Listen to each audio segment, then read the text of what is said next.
de l'Éducation nationale, Monsieur le directeur général du ministère de la Justice, Monsieur le directeur général du ministère de l'Éducation nationale, Monsieur le directeur de l'ULCC, Monsieur le président de la lutte contre la traite des personnes, messieurs les conseillers au Conseil supérieur du pouvoir judiciaire, collègues magistrats, confrères, consoeurs de la presse, collègues pasteurs, mesdames, messieurs, en vos rangs, titres, grades et qualités.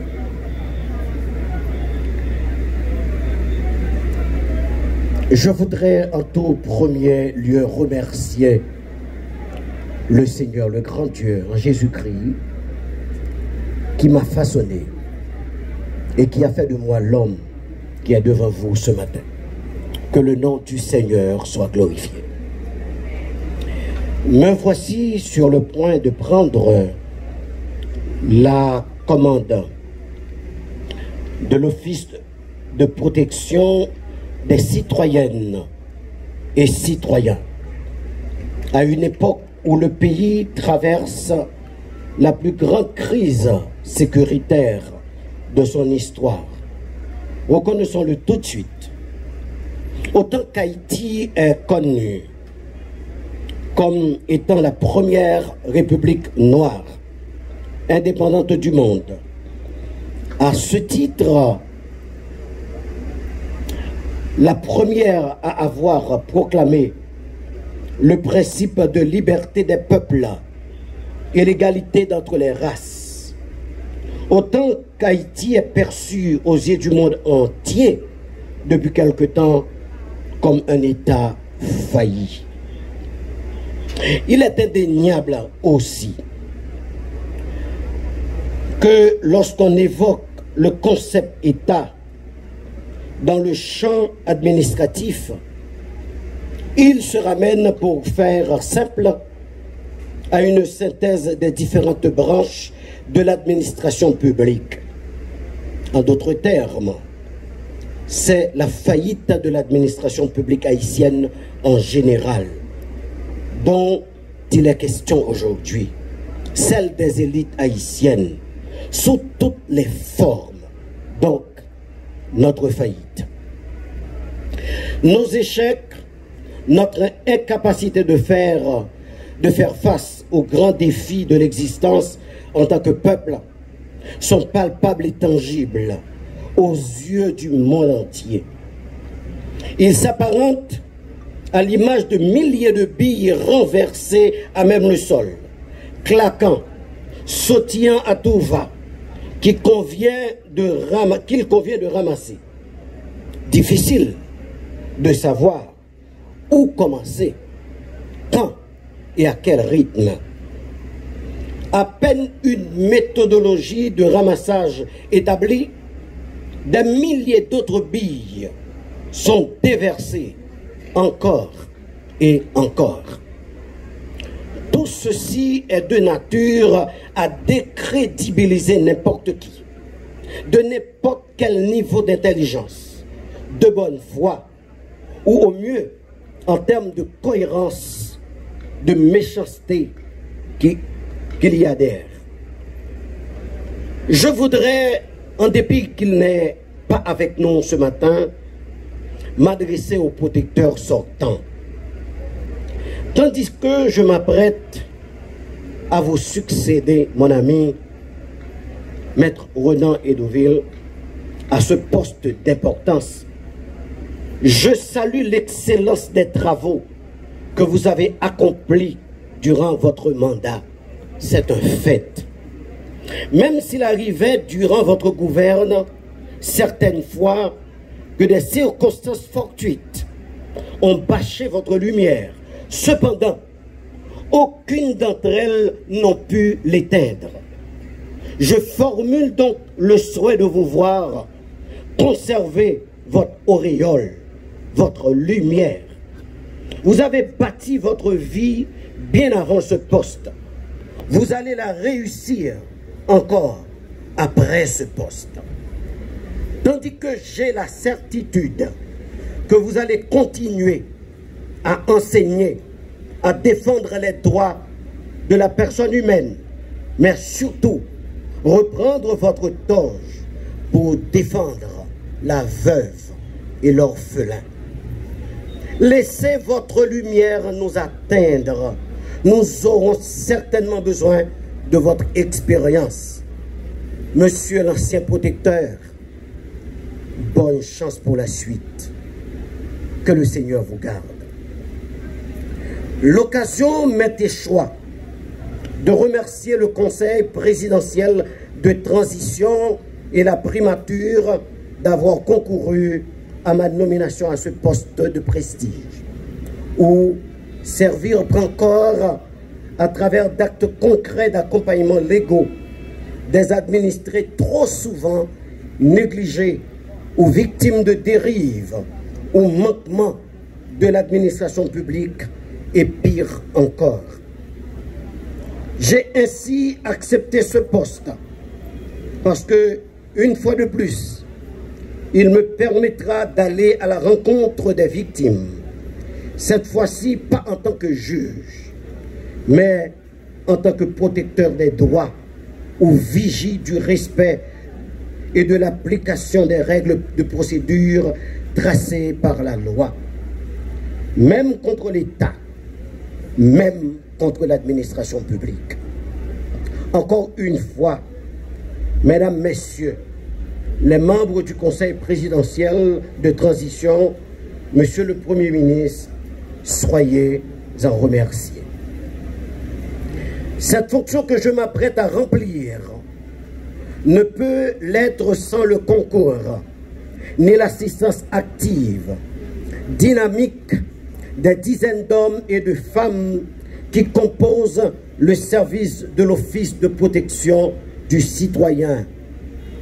Mesdames, Messieurs les membres du service, en vos rangs, grades et qualités, c'est avec humilité que j'investis ce rôle. Je compte ardemment sur vous pour mener à bien, dans sa multiple polarité, la réussite, parce que la réussite doit être collective.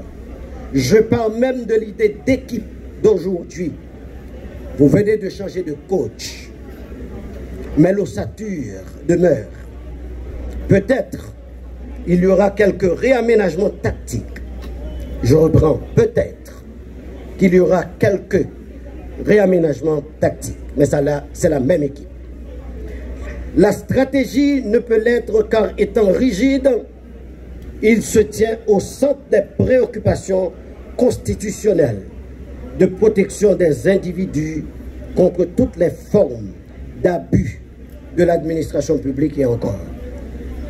L'objectif premier est simple d'apparence, être accessible sur toute l'étendue du territoire national, à travers l'Internet aussi, partout dans le monde où tout détenteur de passeport haïtien exerce, être à l'écoute du citoyen haïtien, qu'importe son statut, son genre, sa religion ou son appartenance idéologique. C'est ici le rôle central de l'Office de protection de la citoyenne et du citoyen. Mesdames, Messieurs, cadres de différents services, je suis impatient de travailler avec vous en vue de franchir ensemble de nouvelles frontières pour le bien-être des citoyens. Je voudrais saluer toutes les organisations de la société civile, particulièrement celles des droits humains. Votre voix fait écho déjà à mes oreilles et à mon jugement. Je vous assure que vous avez un protecteur ouvert. Nous allons travailler ensemble pour continuer les bonnes œuvres et améliorer ceux qui le méritent. Je connais les frustrations et certaines en sont légitimes. Cependant, sachant que vous êtes tous de bons patriotes, je suis persuadé que la nouvelle administration de l'OPC et vous iront dans la même direction, mais la bonne. En vérité, je suis content de retourner dans le secteur des droits humains où j'ai œuvré pendant plusieurs années. Je remercie en ce moment mes collaborateurs jusqu'à ce moment. La liste pourrait être très longue et le temps nous manque. Vous êtes sous le soleil. Ces éminences grises me pardonneront de ne pas pouvoir les citer tous. Qu'elles soient de la CER, de la JH, de SOS Liberté, du pouvoir judiciaire en général, de la magistrature haïtienne en particulier, de l'Association nationale des magistrats haïtiens.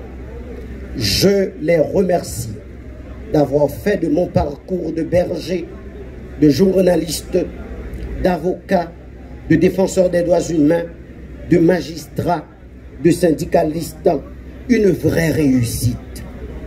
Je me vois en quelque sorte comme étant leur produit et à la pointe de l'épée des valeurs qu'ils clament tout bas et en toute justice. Qu'ils me pardonnent toutefois de tirer quelques noms du lot. Pasteur Sonny Camillus. Je cite un nom, le magistrat Claudie Gassan de regretter mémoire, le magistrat Noyer Pierre-Louis Massillon, mon ami, monsieur Joseph Guilhercé Delva, le magistrat Merlin Toussaint, pasteur Robert Piram et pasteur Joël Saint-Amour, et j'en passe. Enfin, permettez-moi de remercier ma famille, mes enfants, ma femme, naturellement ma conseillère de première aube. Permettez-moi de dire que c'est mon bois des bananes. Que le Seigneur Jésus, par son Saint-Esprit, soit mon guide pour remplir ma fonction avec fidélité, droiture, rectitude, intégrité, pour la plus grande gloire de son nom et pour le bien de la patrie. Mes remerciements vont également à l'égard du peuple haïtien et à chacun de vous ici présents. Merci pour vos prières et ensemble nous réussirons. Vive l'OPC, que Dieu bénisse Haïti. Merci.